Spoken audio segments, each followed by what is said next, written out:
Today I'm going to talk about 10 ridiculous reasons why people think that someone can't be autistic. Let's get into it. Hi, beautiful souls. Welcome to the journey of discovery of self, of other, and of realms beyond space and time. My name is Adrian, and I will be your guide. So, getting right into it. You can't be autistic because you don't look autistic. What do you mean? What do you mean? Like, I just know that if someone says this, they don't even have the slightest clue as to what autism is. Because what are you saying? Autism is a neurotype. What is going on here? Hello? Anyway, it's about your brain. It's not about your physical appearance. So, like, I don't know if you're confusing this with something else or if you just expect that you're always gonna see a specific behavior, like constantly, like all autistic people do this one thing all the time and you'll see it immediately. Like, I don't know what you're thinking, but that's not a thing. There is no look for autism. All kinds of people are autistic. They don't look one way. The next one is, you can't be autistic, you can talk. Okay, yes, some autistic people are non-speaking, but not all autistic people are non-speaking. Some autistic people are hypervocal and they talk a lot, and some of us who speak can't always do so, like in the case of sensory overwhelm or burnout. It's a spectrum for a reason, right? This is interesting. You can't be autistic because you're an adult. One does not simply grow out of autism. I'm not sure how you think that works. Like, at what age do you think someone suddenly becomes not autistic? Like, I understand that your idea of autism is white boy, but come on. You can't be autistic because you're too smart. Autistic people have varying levels of intelligence. Okay, and I feel like maybe the reason a lot of people think this is because intellectual disabilities are often comorbid with autism, which also, by the way, doesn't mean that you can't be smart. It just means that you're gonna have more difficulty in the area of learning and school and things like this. And yeah, Asperger's used to be a diagnosis, but it was basically autism, except you have a high IQ, and that's ridiculous and why it's not a diagnosis anymore. And then also the person who generated this concept is a terrible person who wanted autistic people dead, but was willing to save the ones that you could force to work for you. So maybe read up on that. I don't know. You can't be autistic because you have empathy. Autistic is not equivalent to having no empathy. Again, this is another thing that varies among autistic people. And actually, there are many autistic people who have very high levels of empathy.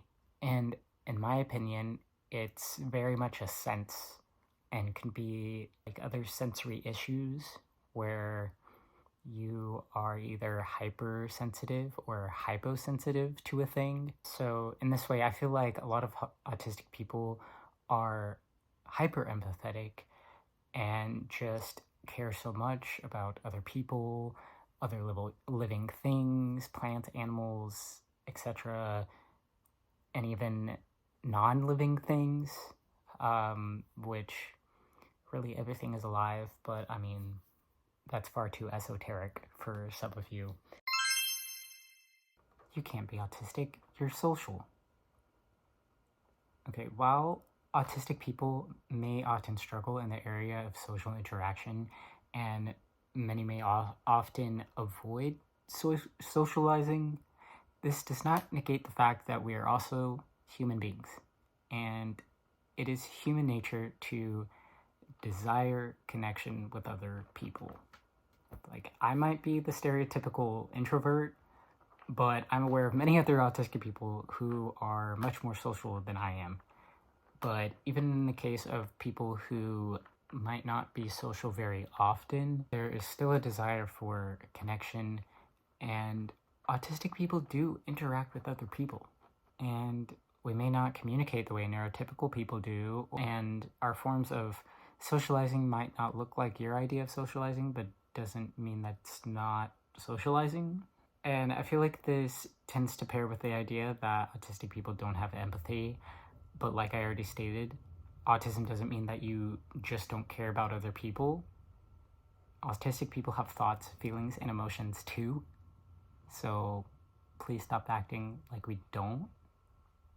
And yeah, I mean all autistic people. You can't be autistic because you can hold a conversation.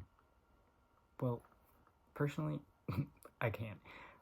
Not with most people anyway, but I can usually manage to hold a conversation with people I know well and that I'm close to, and probably anyone who shares a common interest, or someone who is just very skilled in the art of conversation and can do most of the work for me. Love those kinds of people. They make it easy, and they don't do the small talk. They actually are talking about something relevant and interesting. But putting myself aside here, there are autistic people who possess this skill.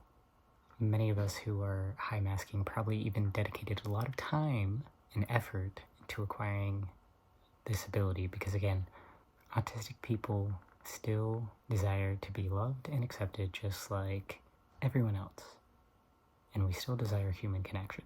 So we'll make our best effort to hold a conversation when we want to do so, because yeah, we might not be able to hold a conversation a lot of times, and sometimes we just won't even have the energy to attempt it. There are times when it just isn't possible, but this does not mean that we are not capable.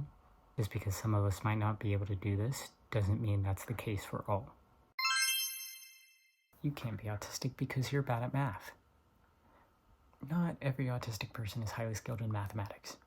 Now, I'd be lying if I said that math wasn't my favorite subject in school for many years. I always did well in school, but I'm still no mathematician by any means. And at this point, it's been several years since I've taken any math class, so I'm pretty sure that I've forgotten most of it. It's not my special interest. Not all of us have a special interest in math, okay? You can't be autistic because you're not a savant. The other side of the coin here, some people think all autistic people have low IQ, and others believe all autistic people must have one particular area they are extremely skilled in. Some seemingly supernatural ability in a particular area. But no,